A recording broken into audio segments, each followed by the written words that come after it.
Hello and welcome to an episode of Historically Marked. I am Jason in Chicago, Illinois, and one of the most historical and tragic events that happened in that major city was the Great Chicago Fire, which happened in 1871. I'm sure we all learned about it in grade school. Maybe you've heard it referenced in some movie or TV show.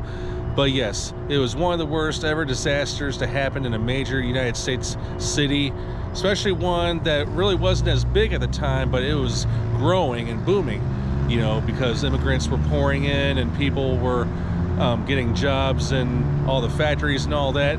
But a fire seemed to slow that down, and of course the city has fully recovered from that, but they've learned from their mistakes, and as a result there's been a lot of codes introduced.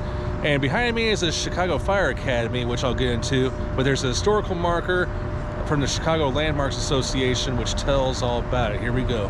So here's a little sculpture. Here began the Chicago Fire of 1871. That's what it says all around the thing.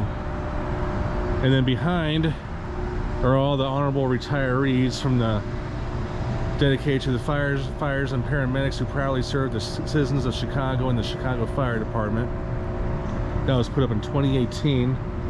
But down below is a landmark plaque citing the origin of the Chicago Fire of 1871. The Great Chicago Fire began October 8th, 1871 in the O'Leary Barn on DeKoven Street. Fanned by a strong wind in a city largely built of wood structures, the blaze raged for nearly 30 hours. Flames spread as far north as Fullerton Avenue before finally dying out in the early morning rain. Tuesday, October 10th.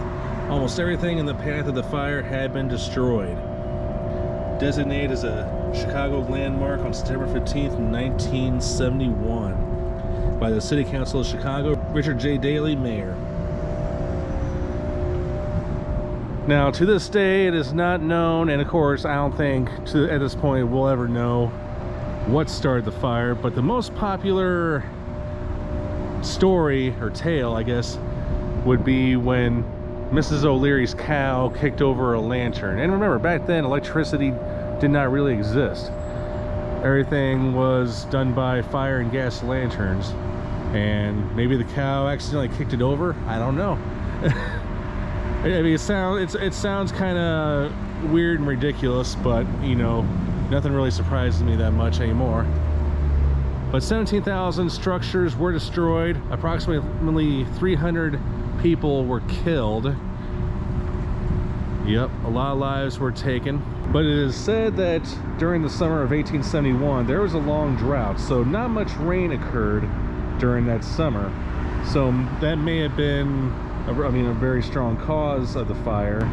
There was also maybe the rapid destruction of the water pumping system, and which explains the extensive damage of the mainly wooden structures.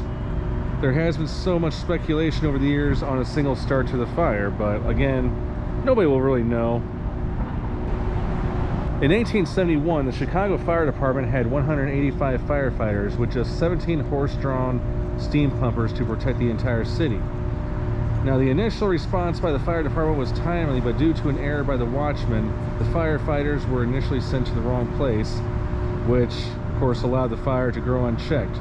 But luckily, there were a lot of firefighters, and help came from all over the city, outside the city, to help put the fire out and to help out the victims whose places were destroyed and those who were left homeless from the tragedy. And one of my friends who lives in the Chicago area was telling me at least 15 structures have survived the fire and blaze,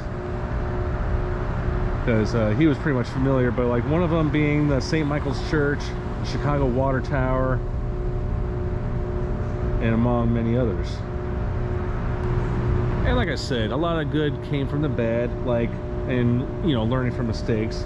Like the city government improved building codes to stop the rapid spread of future fires and rebuilt rapidly to those higher standards.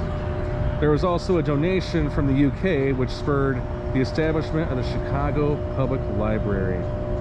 And just in case you were wondering how much in damage it caused, it was $222 million, but that was in 1871. In 2024, that would amount to $5.7 billion today. Wow. And like I said, this is the Chicago Fire Academy, and I don't know when this was built, but this is actually the southern branch to it. All right, thanks so much for tuning into this episode of Historically Marked. I am Jason in Chicago, Illinois, pretty much in the place where it all started as far as the Great Chicago Fire. All right, hope you learned a lot in this episode. I am Jason signing off.